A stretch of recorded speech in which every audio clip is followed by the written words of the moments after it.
സിംബാബ്വേയിൽ നടക്കുന്ന അണ്ടർ-19 ലോകകപ്പിൽ ഇന്ത്യ ഫൈനലിൽ. അഫ്ഗാനെ 7 വിക്കറ്റിന് തോൽപ്പിച്ച ഇന്ത്യ ഫൈനലിൽ കയറി.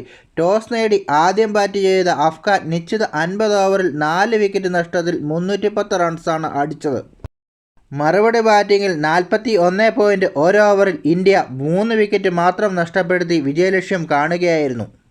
ഇന്ത്യയ്ക്ക് വേണ്ടി മലയാളി താരം ആരോൺ ജോർജ് 104 പന്തിൽ നിന്ന് 115 റൺസും വൈഭവ് സൂര്യവംശി 33 പന്തിൽ നിന്ന് 68 റൺസും ക്യാപ്റ്റൻ 59 പന്തിൽ നിന്ന് 62 റൺസും നേടി.